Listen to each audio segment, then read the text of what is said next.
أعمارنا أعمالنا وبها سمت أسماؤنا نمضي وتبقى هنا.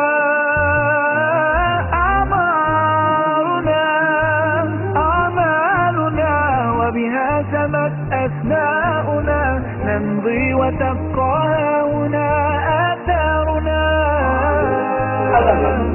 আমরা অনলাইনে অনেকটা আমরা অপছন্দ করি, সেটাও কারোর জন্য আল্লাহর জন্য।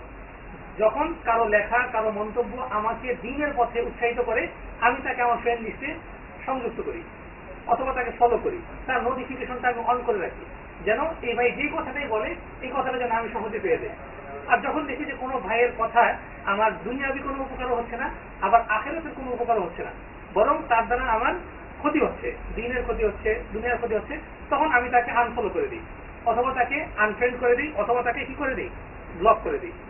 তো এই বিষয়গুলি বললাম এই জন্য যে আপনারা সবাই আমার থেকে এই বিষয়গুলো আরো ভালো জানেন। তো আমি বলছিলাম যে প্রযুক্তির মাধ্যমে শুধু আলোই আসে না, কি আসে, অন্ধকারও আসে। শুধু আপনার অক্সিজেনই আসে না, জীবাণু আসে।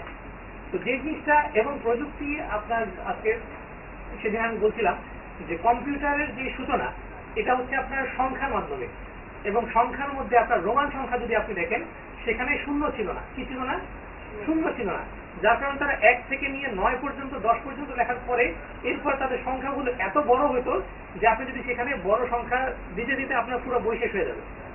তো তাদেরকে এই সংখ্যার জটিলতা থেকে একজন মুসলিম উনি শূন্য আবিষ্কার করতেন যে 9 এর পরে কি হবে, একটা শূন্য হবে, যদি 1 এর পরে আমি শূন্য দিই তাহলে 10 হবে, যদি 2টা শূন্য দিই তাহলে 100 হবে। তো আপনি 1 লক্ষ লিখতে গেলে এখন আমরা কত সহজে অনায়াসে লিখে ফেলি, কিন্তু আপনি আজকে চিন্তা করেন যদি আমি শূন্যটা না পেতাম তাহলে আজকে আমাদের হিসাব করতে কত কষ্ট হতো, হতো কিনা? হ্যাঁ। তো সংখ্যা তত্ত্বের দিক থেকে যদি আমি চিন্তা করি তাহলে এর আবিষ্কারক মুসলিমরা। দ্বিতীয়ত আপনি কম্পিউটারের ক্ষেত্রে যদি আমি চিন্তা করি, কম্পিউটার হচ্ছে একটি সংখ্যার মাধ্যমে তৈরি, যেটা আপনার ক্যালকুলেটর বলেন, হিসাব নিকাশ বলেন, এর থেকেই মূলত এর সূচনা। তো ক্যালকুলেটরের প্রাথমিক যন্ত্রটাও কিন্তু মুসলিমদের তৈরি করা। কিন্তু দুঃখজনক বিষয় হচ্ছে বর্তমানে আমরা বিশ্বে মুসলিমরা এমন একটি অবস্থায় আছি যে আধুনিক তথ্য প্রযুক্তির অধিকাংশ ক্ষেত্রে আমাদের হাতের বাইরে। আমাদের মুসলিমদের হাতের বাইরে থাকার কারণে তথ্য প্রযুক্তির এই অঙ্গনটা আজকে বিষাক্ত হয়ে গেছে। কি হয়ে গেছে? বিষাক্ত হয়ে গেছে। কি জন্য বিষাক্ত হয়ে গেছে? চিন্তার কারণে। যখন একজন মানুষ তার চিন্তার মধ্যে যখন ঈমান থাকে না, প্রথমে যে কথা বললাম যে আমরা একজন আরেকজনকে ভালোবাসি কি কারণে? ঈমানের কারণে, আল্লাহর সন্তুষ্টির জন্য। যার কাছে এই আল্লাহর মানদণ্ড নাই, যার কাছে মহান আল্লাহর কাছে জবাবদিহিতার চিন্তা নাই, যার পরকালের উপর বিশ্বাস নাই, সে এই দুনিয়াটা দেখে কি জন্য? কেবলমাত্র ইন্নামাল হায়াতুদ দুনিয়া লাইবুন ওয়া লাহবুন ওয়া জিনাতুন ওয়া তাফাকুর। দুনিয়াটা হচ্ছে খেলতামাশা, যা পারি উপার্জন করি। পুঁজিবাদের কনসেপ্ট হচ্ছে আপনার যত বেশি আপনি প্রফিট করতে পারেন ততই আপনার লাভ। এখন প্রফিট আপনি করতে যে অপরের ক্ষতি হলো কিনা এটা কিন্তু পুঁজিবাদ চিন্তা করবে না। আমেরিকা তার দেশের নাগরিকের 3 বেলা খাবার আছে, 2 বেলা নাস্তা আছে, 5 বেলা ওভার আছে, এরপরে তার বিভিন্ন দেশের সমুদ্র সৈকতে ভোগ বিলাসের জন্য তারা কি করতেছে? প্রয়োজনে সে আফগানিস্তানে হামলা করবে, ইরাকে হামলা করে এখানকার তেল খনিগুলো দখল করবে, কারণ এবং তার দেশের সব জনগণ এর আগে হামলা করে কিন্তু ভোট হয়েছে। আপনি মনে করবেন না যে তাদের জনগণ জানে না এবং তাদের অনুমতি ছাড়া তারা কি করছে, হামলা করতে পারছে? এটা অসম্ভব। গণতান্ত্রিক দেশে তাদের এই বিষয়গুলো প্রিন্সিপালগুলো তারা ফলো করে। এবং ওবামা বলেন, বুশ বলেন, যেই আসুক আপনার নেতা চেঞ্জ হবে, নীতি কিন্তু কোনো চেঞ্জ হয় না। তো তাদের দেশের যে লোকজন, তাদের দেশের যে চিন্তাটা, তারা হয়তো পুঁজিবাদী দৃষ্টিভঙ্গিতে চলে। তো পুঁজিবাদী দৃষ্টিভঙ্গির মূল বিষয়টা কি? আপনি যত সম্ভব উপার্জন করবেন, আপনি যত বেশি ভোগ বিলাস করবেন, এই দুনিয়াটাই আপনার সব। তারা বলেও যে দুনিয়াটা মস্ত করো, খাওয়া দাওয়া ফুর্তি করো, পরকালে কি আছে সেটা আপনার ভাবার দরকার নেই। তো যে জিনিসটা বলছিলাম সংক্ষেপে বলি, সেটা হচ্ছে যে তাদের চিন্তাটাই যেহেতু একটি পর্যায়ে যে আটকে গেছে, সেই পর্যায়টা কি দুনিয়াটাই তাদের সব, পরকালের ক্ষেত্রে তাদের কোনো চিন্তা নেই। তো তারা দুনিয়ার জন্য আয় করে, দুনিয়াতেই ব্যয় করে, এবং আয় করতে গিয়ে তারা হালাল হারামের মানদণ্ড কি করে, একসাথে মিলিয়ে ফেলে। তো একসাথে যখন হালাল আর হারামের মানদণ্ড মিলে গেল, তখন সে তার প্রফিট ম্যাক্সিমাইজের জন্য হারাম কাজ করতে থাকে। একজন মানুষকে হত্যা করে যদি তার উপকার হয় সেটা করবে, একজন মানুষের ক্ষতি করে যদি তার উপকার হয় সেটা করবে। হ্যাঁ, তো এই যখন মানসিকতা, এই যখন দৃষ্টিভঙ্গি যাদের, তো এই সকল লোকদের হাতে যখন তথ্য প্রযুক্তির ইন্টারনেট আসলো, যখন তাদের কাছে অনলাইন আসলো, ওয়েবসাইট আসলো, ব্লগ আসলো, তখন তারা চিন্তা করতে লাগলো যে আমার ব্যবসা বেশি করা যাবে কিভাবে। কিভাবে? ব্যবসা বেশি। যখন আপনি ব্যবসাটা যখন আপনি বেশি মুখ্য হবে, মানব জাতির উন্নয়ন হলে না অবনতি হলে, এই চিন্তাটা যখন আপনার গৌণ হবে, তখন তারা চিন্তা করলে যে মানুষের মধ্যে বেশ কিছু ফিতরাত আছে, মানুষের মধ্যে বেশ কিছু ন্যাচারাল বিষয় আছে। তো ওই ন্যাচারাল বিষয়গুলোকে আমি যদি উস্কে দিই, উস্কে দিয়ে সে খারাপ কাজে যাক, কিন্তু আমার যদি ব্যবসা হয় তাহলে আমি তাকে উস্কে দেব। হ্যাঁ, সুতরাং পুঁজিবাদের কাছে প্রত্যেকটা মানুষ হচ্ছে কি একটা জড়বস্তুর মতো একটা উপার্জনের মাধ্যম। প্রত্যেকটা মানুষ কি, আমি যেমন আমার মা, আমার বাবা, আমার ভাই, আমার বোন, তাদের জন্য যেমন আমি চিন্তা করি, তাদের ক্ষেত্রে আমার ব্যবসা দরকার নেই, আমি তাদেরকে শ্রদ্ধা করি, ভালোবাসি। আমি আমার সন্তানকে আদর করি। একজন মা তার সন্তানকে বুকে দুধ পান করে কি জন্য? ভালোবাসা থেকে, আন্তরিকতা থেকে, মহাব্বত থেকে। কিন্তু পাশ্চাত্যের দেশগুলোতে দেখলে তারা চিন্তা করবে আমি আমার সন্তানকে বুকের দুধ খাওয়াইলে কতটুকু সময় যাবে, আচ্ছা এই সময়টা আমি যদি সন্তানকে দুধ না পান করে আমি যদি অফিসে চাকরি করি তাহলে কত পাবো, আর এই সময়টা তাকে একটা গরিব ঘরের একটা মেয়ের কাছে দিয়ে দিলাম, সে তাকে পালন করবে। সুতরাং এখানে আমার খরচ হবে ধরেন $100, ওইখানে আমি ইনকাম করবো $1000, সুতরাং $900 আমার এখানে বেশি প্রফিট। সুতরাং আমার বাচ্চাটা আমি কি দিয়ে দিই? চাইল্ড কেয়ারে দিয়ে দিই। সেখানে একজন গরিব দেশের লোকজন একটা নার্সরা তাদেরকে কি করবে, আমি বেশি প্রফিট আয় করি। কিন্তু আমরা কিন্তু এই চিন্তাটা করতে পারি না। সে চিন্তা করবে, একটা লোক যখন অসুস্থ তখন তারা চিন্তা করবে, যে চিন্তা এখনো অ্যাপোলো বাংলাদেশে বলেন স্কয়ার তাদের মধ্যে ঢুকে গেছে। একজন রোগী যখন হাসপাতালে ঢুকলো তখন তারা চিন্তা করে এই পাইছি তাকে, এইবার সে হচ্ছে তার কাছে মুরগি। কি সহজ বাংলায় এটাকে বলে মুরগি। তাকে যত ধরনের টেস্ট আছে করাবে, যদি কোনো সিজারিয়ান মানে প্রেগনেন্ট কোনো রোগী দেয় তাকে যে কোনো ভাবে হোক সিজার করাবে। সিজার করাবে তার বাচ্চা পূর্ণ হওয়ার আগেই। পূর্ণ হওয়ার আগে কেন করাবে? পূর্ণ হওয়ার আগে করে তাকে ইনকিউবেটরে নিতে পারবে। কেন? সিজার করার পরে আগে বলবে যে এখন বাচ্চা এমন একটা অবস্থা আছে, অবশ্যই তাড়াতাড়ি তাকে ডেলিভারি করতে হবে। ডেলিভারি করার পরে বলবে হাই হ্যাঁ করছি কি, এটা তো আরো 10 দিন বেশি থাকা দরকার ছিল, আগে ডেলিভারি করে ফেলছে। আগে ডেলিভারি করছে, এখন কি করতে হবে? এখন তাকে তাড়াতাড়ি ইনকিউবেটরে নিতে হবে, কারণ সে এখন অক্সিজেন পায় না।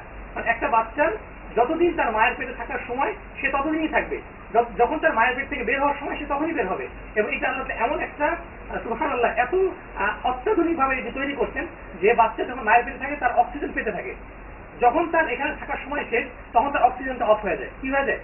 অফ হয়ে যায়। যখন বাচ্চার অক্সিজেনটা অফ হয়ে যায় তখন সে দৌড়াদৌড়ি শুরু করে, হ্যাঁ, যে কোন দিকে যাবে। যতক্ষণ তার অক্সিজেন থাকে তখন কিন্তু সে কি হয় না, মানে খুব টেনশনে পড়ে না। যখন তার অক্সিজেনটা মানে বন্ধ হয়ে যায় তখন সে বুঝে যে আমার এখন এখান থেকে কোথায় গেলে আমি বাতাস পাবো। আপনি যদি পানির নিচে আপনাকে রাখে আপনি ছটফট করবেন না? করবেন। কি জন্য? সে উপরে উঠতে পারি কিনা, উপরে উঠলে আমি অক্সিজেন পাবো। তো সে তখন দেখে যে আমি ওই দিকটা যদি আমি বের হয়ে যাই তাহলে আমি অক্সিজেন পাবো। তখন সে ওইখানে দ্রুত যাওয়ার জন্য চেষ্টা করে। সে যদি নাড়াচাড়া করে তখন পেইন উঠে। পেইন উঠলে সে অটোমেটিকলি সে সিজারে মানে ডেলিভারি রুমে যাবে, অটোমেটিকলি ডেলিভারি হবে। কিন্তু অটোমেটিক ডেলিভারি হলে আপনি একটা ডাক্তারখানা পাবে আপনার থেকে 1000 টাকা বা 2000 টাকা, বকশিশ পায় 500 টাকা। কিন্তু যেটাকে সিজারে দেওয়া যায় মিনিমাম 10,000 টাকা। আর সিজার যদি আগে নেওয়া যায় তাহলে ইনকিউবেটরে বিল পাবে লাখ টাকা। এরপর যদি মারা যায়, মারা যাওয়ার পরে তাকে লাইফ সাপোর্টে রেখে দিবে আরো 1 সপ্তাহ, ওখানে পাবে আরো 5 লাখ টাকা। আপনি যদি ইউনাইটেডের কথা চিন্তা করেন, স্কয়ারের কথা চিন্তা করেন, যেটা আজকে হচ্ছে। তো মূল কথা হচ্ছে, আলোচনা করলে অনেক দীর্ঘায়িত হবে। এই প্র্যাকটিক্যাল অভিজ্ঞতা আছে। আমার সন্তান জন্ম হওয়ার পরে আপনার কিছুদিন হাসপাতালে ছিলাম, এই জিনিসগুলো বাস্তব দেখছি। যাদের এখন সন্তান হয় নাই তারা এই জিনিসগুলো অতটা বুঝবেন না, যখন হওয়ার পরে বুঝবেন কিছুটা। এদিকে আমি না যাই। আমার মূল কথাটা ছিল যে প্রযুক্তি চিন্তাটা, যখন মানুষের চিন্তাটা হচ্ছে আমি যে কোনো ভাবে প্রফিট করব, তখন সে হালাল হারাম বাদ বিচার করে না। যেহেতু তার কাছে আকীদাগত ভাবে সে আল্লাহকে চিনে না আর রাসূলকে চিনে না। তো এই বিষয়টা হওয়ার কারণে আজকে পুঁজিবাদ দেখলো মানুষের মধ্যে একটা ফিতরত আছে, সেটা হচ্ছে যৌনতা। কি ফিতরত আছে? যৌনতা। তার মধ্যে একটা চাহিদা আছে। তো আমি যদি তার যৌনতাটাকে উস্কে দিতে পারি তাহলে আমার ব্যবসা বেশি হবে। এই জন্য আপনি যদি এখন অনলাইনে আসেন, যে আমরা মাদ্রাসাগুলিতে এখনো এই বিষয়টাকে উপস্থাপন করতে পারি না, কেন? কারণ এই অনলাইনে অনেক খারাপ জিনিস আছে। তো আপনি যদি অনলাইনে যান, আপনি যদি ভালো ওয়েবসাইট যদি 10টা থাকে, 50টা ওয়েবসাইট পাবেন আপনি খারাপ। 1000 ওয়েবসাইট যদি ভালো থাকে, 1 কোটি ওয়েবসাইট পাবেন পর্নোগ্রাফি ওয়েবসাইট। আছে কিনা? এই পর্নোগ্রাফি ওয়েবসাইট গুলো কারা করতেছে? যারা এই জিনিসগুলো শুরুতে দখল করছে। ইউরোপ, আমেরিকা, পাশ্চাত্য, যাদেরকে আমরা সভ্য বলে বলে একদম পুরা মানে জান দিয়ে দিয়েছে, তারাই সভ্য, তারা কত সুন্দর। অথচ দেখেন তারা কোটি কোটি ওয়েবসাইট করছে এবং এই ওয়েবসাইট গুলোর মাধ্যমে তারা পর্নোগ্রাফিকে উস্কে দিতেছে। কি জন্য? এর দ্বারা প্রতিনিয়ত তারা কোটি কোটি ডলার আর্নিং করছে। তো সে দেখো আমি কোটি ডলার যদি আর্নিং করতে পারি, এর দ্বারা একটা জেনারেশন ধ্বংস হয়ে যাক, আমার সমস্যা নেই। তারা পর্নোগ্রাফিকে নিয়ে আসতেছে। তো এরপরে আপনি যদি আমাদের বাংলাদেশের আসপেক্টে আমি চিন্তা করি, আজকে গ্রামীণ ফোন বিজ্ঞাপন দেয় কি রাতে গল্প ঘরে চলবো। কি রাতে গল্প খরচের উপর। আচ্ছা আপনি বলেন অফিস আদালত খোলা থাকে কোনটা রাতের বেলায়? কোনো অফিস আদালত রাতের বেলা খোলা থাকে না। রাতের বেলা দরকার দুইজনের। একজন মজা করে বলছিল, এক হচ্ছে চোর যে রাত্রে চুরি করবে, তার রাত্রে বন্ধুর সাথে কথা বলা দরকার, ঠিক আছে। আরেকটা বলছে তো, আরেকটা হচ্ছে যে বর্তমানে বাস্তবতা হচ্ছে যে অশ্লীল প্রেম করবে, প্রেমিক প্রেমিকা বিবাহ করলে কিন্তু আপনার হয়তো টাকা খরচ করার দরকার হয় না। ইসলাম বলছে বিয়ে করো। আর বাংলালিংক কোম্পানি বলতেছে বিয়ে তো অনেক খরচ, আপনি 1800 টাকা দামে সেট কিনেন, এসে টক টাইমও পাবেন, কথাও বলতে পারবেন, সেটও পারবেন। বিয়ের বিজ্ঞাপন দিতেছে যে ভাই আমি বিয়ে করতে চাই। সে বলতেছে না, বিয়ে করলে তো অনেক খরচ। কি জন্য বিয়ে করবেন? যে বিয়ে করবো আমি, আমাকে বাতাস করবে, আমাকে সুন্দর গান শোনাবে, তার তো গান আমার পছন্দ করে, তারপরে সে আমাকে বিভিন্ন খবর দিবে, আমার উপকার করবে। তো এত কিছু আপনি সব মোবাইলে 1800 টাকা দাম মোবাইলে পেয়ে যাবেন। আপনি বিয়ে করবেন কেন? বিয়ে করলে যৌতুক বানিয়ে দিতে হবে, আপনার মহারণা দিতে হবে, 2-3 লাখ টাকা খরচ করতে হবে। তার থেকে আপনি 1800 টাকার একটা মোবাইল কিনেন, মোবাইল কিনে আপনি টক টাইম ভরেন, টক টাইম ঘুরে আপনার প্রেমিকার সাথে অবৈধ কথাবার্তা বললে আপনি শান্তি পাবেন। আসলে কিন্তু শান্তি হয় না, অশান্তি হয়। লাইট হাউস, আলোকিত বিশ্ব মানবতার জন্য। আলোকিত মনন ও বিশ্ব মানবতা বিনির্মাণের প্রত্যয়ে এগিয়ে চলেছে লাইট হাউস। www.lighthouse24.org। কম্পিউটার ও ইন্টারনেটের বিশাল জগৎকে জ্ঞানের আলোয় আলোকিত করতে, আগামী প্রজন্মকে প্রযুক্তির আলোয় সত্যের পথ দেখাতে এক নবদিগন্তের সূচনা করেছে লাইট হাউস। ডিজিটাল প্রযুক্তির মাধ্যমে কম্পিউটার কোর্স, কোরআন শিক্ষা, সেমিনার, টিভি অনুষ্ঠান সহ আর্তমানবতার সেবায় কাজ করে চলেছে লাইট হাউস। ডিজিটাল বাংলাদেশ ও আলোকিত বিশ্ব মানবতা বিনির্মাণে আমাদের সাথে কাজ করতে চাইলে আপনিও এগিয়ে আসুন। Light house, Mirpur 10, Dhaka. Mobile 0174